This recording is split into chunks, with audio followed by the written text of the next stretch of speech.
எல்லோரும் இந்த வின்டர் ஆர்க்கில் வந்துட்டு அவங்களோட பாடி ரெடி பண்ணி சும்மா மாஸ்க் காட்டின்னு இருப்பீங்கன்னு தெரியும். அதே வின்டராக இருக்க நம்ம ஏன் ஃபேஷனில் வந்துட்டு காட்டக்கூடாது? அந்த இதே வின்டரில் நம்ம ஃபேஷன் ட்ரெண்ட்ஸ்லேயும் நம்ம ட்ரெண்ட் செட்டராக இருப்போம். ஸோ இந்த வீடியோ வந்து லாஸ்ட் வரையும் பாருங்கள். இந்த வீடியோவில் வந்து நம்ம வந்து வின்டரோட ஃபேஷன் ட்ரெண்ட்ஸ் அடித்து துவம்சம் பண்ண போகிறோம். ஸோ வாங்க வீடியோ கொடுப்போம். ஃபஸ்ட் ஒன் எப்பயுமே சொல்கிறதா நம்மளோட டெனிம் ஜாக்கெட். அதே இந்த டெனிம் ஜாக்கெட்டை நம்ம வந்து ப்ளூவில் போவேன். இந்த தடவை ஒயிட் பிளாக்கில் போகிறப்ப நம்ம வந்து தனியாக தெரியும். ஸோ வந்துட்டு நீங்கள் வந்து பிளாக்கோ இல்லை ஒயிட் டெனிம் ஜாக்கெட்டோ நீங்கள் இந்த வின்டரில் வாங்கி வச்சிட்டிங்கன்னா உங்களுக்கு வந்து பார்க்குறதுக்கு நல்லா எலகண்ட்டாக இருக்கும். நீங்கள் வந்து இது வந்து பிளாக் ஜீன்ஸோட பேர் பண்ணி போட்டுக்கலாம், இல்லை சீனோஸோட பேர் பண்ணி போட்டுக்கலாம். உண்மையாலுமே அப்சல்யூட்லி ஒர்த்திட்டாக இருக்க போது நீங்கள் இந்த ரெண்டு டெனிமும், இந்த ஒயிட் டெனிமும் இந்த பிளாக் டெனிமும் வாங்கி வச்சுக்கோங்க. ரைஸ் இந்த ப்ளூ வாங்காதீங்க. ப்ளூ வந்து கொஞ்சம் அதோட வேல்யூ கொஞ்சம் குறைஞ்சிக்கிட்டே வருது. இது நீங்கள் பிளாக் இல்லாட்டி ஒயிட் வாங்கிக்கோங்க. செகண்ட் வந்து நம்ம பசங்கள்கிட்ட நிறைய பேர்ட்டு ஸ்ப்ரெட் ஆக ஆரம்பிச்சிருச்சு. அதாவது இந்த கேரளாக்காரங்க வந்துட்டு கொஞ்சம் நல்லா ஸ்ப்ரெட் பண்ணி விட்டாங்க இந்த ஹூடிஸை வந்துட்டு. அதனால் நம்ம வந்து over size hoodies, baggy hoodies இதெல்லாம் நம்ம நிறைய பேர் வாங்கி யூஸ் பண்ண ஆரம்பிச்சிட்டோம். அது நல்லது தான். அதே நீங்கள் வந்துட்டு நிறைய வாங்குறீங்க, அது வந்து நிறைய காசும் செலவு பண்ணுறீங்க. உங்கள் வார்ட்ரூப்பில் ஒரு 3 to 4 ஹூடிஸ் இருந்தாவே போதும். நிறைய பேர் வாங்கி அதை காசு வேஸ்ட் பண்ணுறீங்க, சீப்பாக கிடைக்குதுன்னு காசு வேஸ்ட் பண்ணுறீங்க. அந்த ஓவர்சைஸ் நல்லா குவாலிட்டியாக இருக்கா இல்லை ஒர்த்தாக இருக்கா, அதை நம்ம வந்து ஒரு 1 year இல்லாட்டி 1.5 years வரைக்கும் நம்ம அதை யூஸ் பண்ண முடியுமா அட்லீஸ்ட் அப்படிங்கிறத நீங்கள் யோசிச்சே வாங்க மாட்டீங்க. நல்லா சீப்பாக கிடைக்குன்னு சொல்லி ஒரு ஹூடியை வாங்கி போடுறீங்க. பட் ஆனால் ஒர்த்திட்டாக இருக்க போதில்லை. நான் வந்து 2 to 3 ஹூடிஸ் வந்துட்டு டிஸ்கிரிப்ஷன் லிங்க் தரேன், மறக்காமல் போய் செக் பண்ணி பாருங்கள். ஸோ தேர்ட் ஒன் வந்துட்டு ஃப்ளானல்ஸ். இந்த ஃப்ளானல்ஸை நீங்கள் வந்து சாக்கெட்லேயோ இல்லை ஜாக்கெட்லேயோ வாங்கி போட்டிங்கன்னா சூப்பர் டூப்பராக அல்டிமேட்டாக இருக்கும்.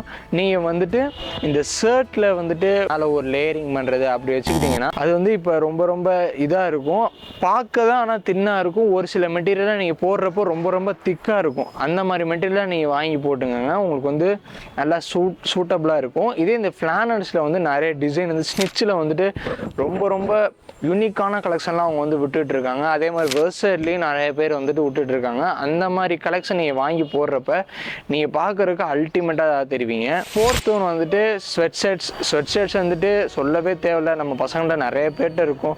அதே ஸ்வெட் ஷர்ட்டை நீங்கள் வந்து நைட் ஸ்வெட் ஷர்ட்லாம் கேள்விப்பட்டிருக்கீங்களான்னு தெரில.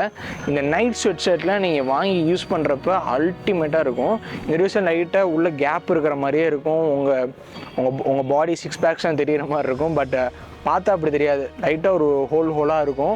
அந்த நைட் ஸ்வெட் ஷர்ட் வந்து நீங்கள் வாங்கி வச்சுக்கிட்டிங்கன்னா சூப்பர் டூப்பராக இருக்கும். இப்போ வந்துட்டு கார்கோஸ் வந்து நம்ம பசங்க வந்து வாங்கி போடுறீங்க. அதே நீங்கள் வந்து ஏன் ஜீன்ஸில் வாங்கி போடுறீங்க? சீனோஸ் கார்கோஸ்லாம் நிறையா இருக்குது. காட்டன் மெட்டீரியல் செஞ்ச கார்கோஸ்லாம் இருக்குது. நீங்கள் வந்து என்ன ட்ரெஸ் என்ன மாடல் வாங்கி போகிறீங்கன்னு மேட்ரு கிடையாது, நீங்கள் வந்து எந்த ஃபேப்ரிக்ஸில் வாங்கி போடுறீங்கிறது தான் இந்த மேட்ரு. அப்போனா தான் உங்களோட ஃபேஷன் ட்ரெண்ட்ஸ் பொதுவாகவே காமனாகவே சொல்கிறேன், நீங்கள் அப்போனா தான் உங்கள் ஃபேஷன் வந்துட்டு செம்ம ஸ்டைலாக இருக்கும். இந்த ஃபேஷனுக்கும் ஸ்டைலுக்கும் நிறைய டிஃப்ரென்ஸ் இருக்குது. இந்த ஃபேஷன் அப்படிங்கிறது இப்போ ட்ரெண்டில் என்ன இருக்கோ அதை நம்ம வந்து காசு நிறையா கொடுத்து இன்வெஸ்ட் பண்ணி இந்த ட்ரெஸ் போட்டால் தான் நமக்கு நல்லா இருக்கும் அப்படின்னு நினச்சி நம்ம போடுறது தான் ஃபேஷன். ஸ்டைலுங்கிறது வந்து இருக்கிறத வச்சே நம்ம எவ்வளோ ஸ்டைல் பண்ணலாம். இப்போ நீங்களே சொல்லுங்கள், ஆல் பிளாக் போடுறீங்கன்னா எப்படி போடுவீங்க அப்படின்னா நிறைய பேர்த்துக்கு தெரியாது. அந்த ஆல் பிளாக் எப்படி போடலான்னு சொல்லிட்டு நான் வந்து முன்னாடி ஒரு வீடியோ போட்டிருக்கேன். அந்த வீடியோ போய் பார்த்துட்டு இந்த வீடியோ வந்து நீங்கள் கண்டினியூ பண்ணிங்கன்னா இந்த ஃபேஷன் ட்ரெண்ட்ஸ், இந்த ஃபேஷன் ஸ்டைல்லாம் உங்களுக்கு ரொம்ப இன்ட்ரெஸ்டிங்காக இருக்கும். நெக்ஸ்ட் வந்துட்டு ஸ்ட்ரெயிட் ஃபிட் ஜீன்ஸ். இப்போ வந்து பேக்கியும் காலி, இவன் ஸ்லிம் ஃபிட் ஜீன்ஸும் காலி. நடுவில் தான் வந்தான் நம்ம விநாயக் மாதிரி.